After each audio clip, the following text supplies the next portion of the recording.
Okay, here's the second meal for my first day of heading towards carnivore. There's some meat in the back I kept out of the ground beef. That will be for my dog because dogs should never eat onions.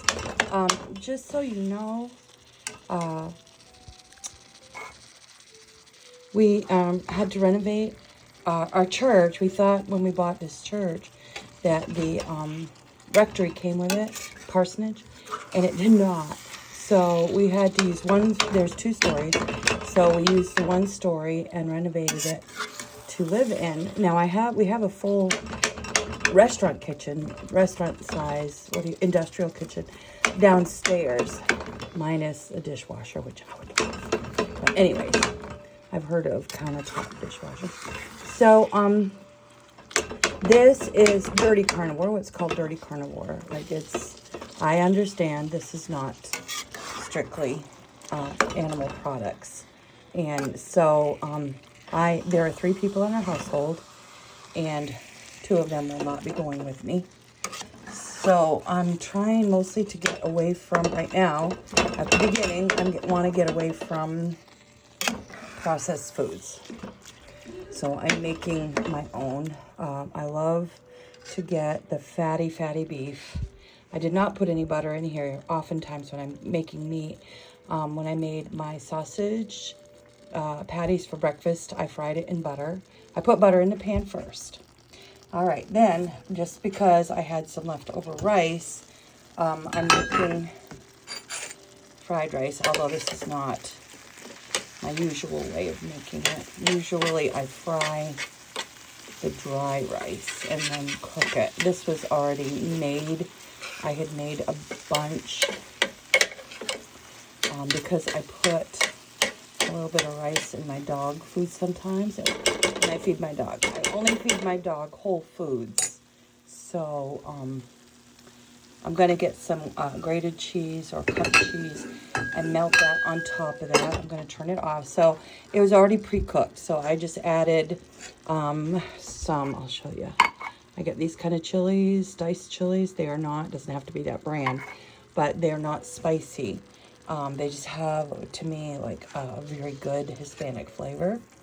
So I added onions and that to the rice, and then I had some of this, so I added that for the tomato base, for the flavor. And that's all I do with the rice. And garlic salt and cumin and I want to say chili powder. So that was what was in the rice. Those are all the ingredients. Garlic salt, I put in that. Because I'm trying to use it up. I don't even know why it's in the cupboard. I'm just using stuff up. And garlic salt, cumin, chili powder, and those peppers, onions. I had some onion in the fridge. I don't like to keep onion around and even in the fridge because it absorbs the toxins in the air. Like if you think you have toxic air and you want to purify it, get an onion, cut it up, and put it in little bowls around your living area, and it absorbs the toxins in the air. Then the other thing is, even when I'm on carnivore, so I was planning on getting back on carnivore before my grandson passed away, and so I bought some avocados. It was a really good price, and it was a bag of 6. And I don't eat that many. I eat like maybe 1 a week for the magnesium that it has in it. Sorry for that noise. I was just trying to get all the chilies out of there. And so, but we came back home from Pennsylvania. We live in Ohio. And they were ready to go. So I'm making guacamole. So I put in a little bit of chopped onion, some more of those chili peppers, garlic salt, and I will add, I will add a little bit of this. Cheese thick and chunky. I get it from Sam's Club. So I'm going to add a little bit of this, and then I don't know if that's enough for 6 avocados. And then I'm going to just immerse, see if I could use this without. Okay, so because of having to turn our upstairs into, you know what, I'm going to change the location of this, into a kitchenette, into a house, into a place, a living area, that's what I'm going to say. We just had this little nook, sorry, that we had to turn into a kitchenette. I'm having trouble with my cord getting in the way, and I'm trying to do it one-handed. I do have a stand, and when I find it, oh, there we go, I will put my phone on the stand. Now I'm going to do this.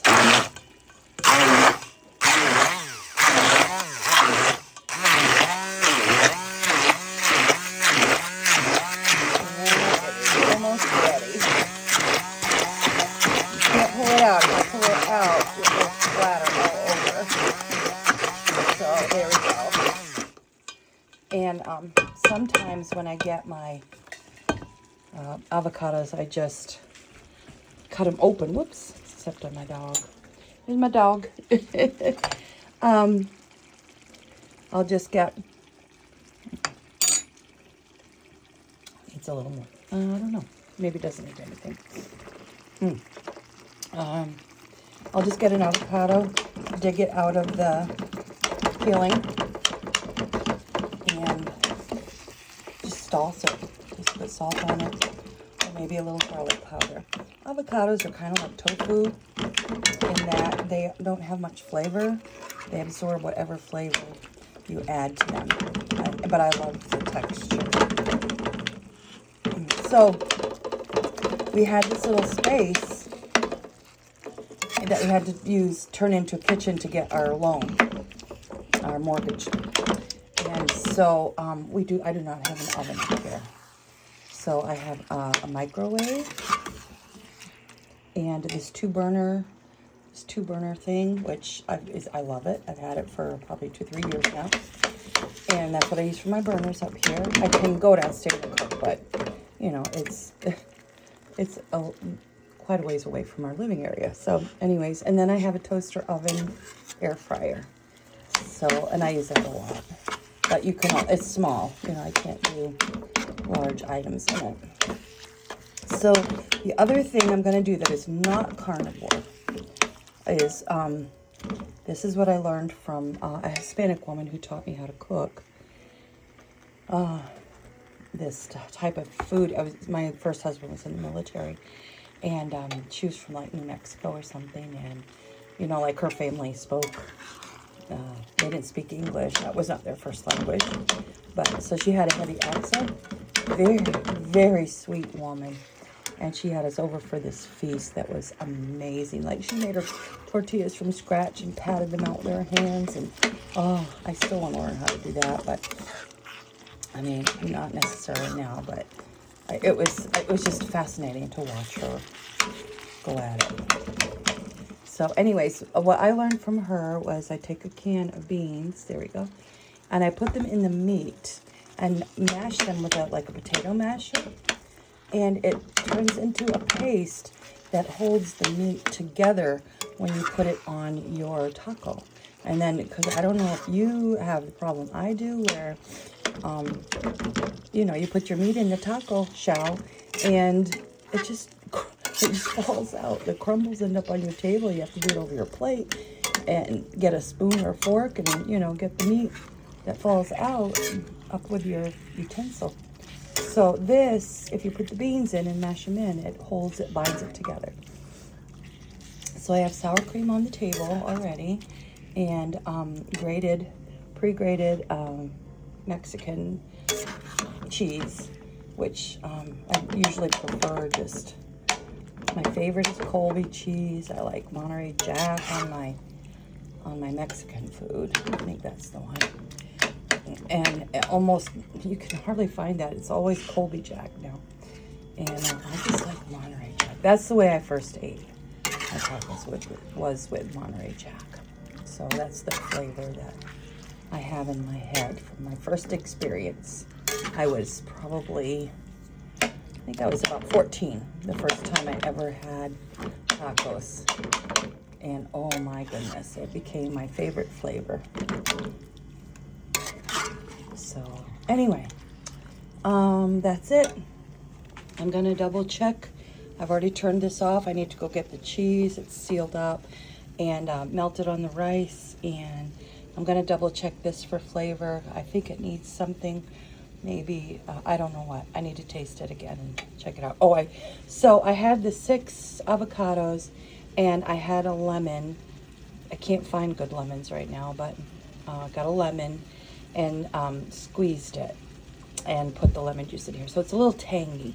That's probably what it is that I'm tasting, that tang, which is okay. I enjoy tang, but tangy flavors. So anyways, that's my second meal. See you later.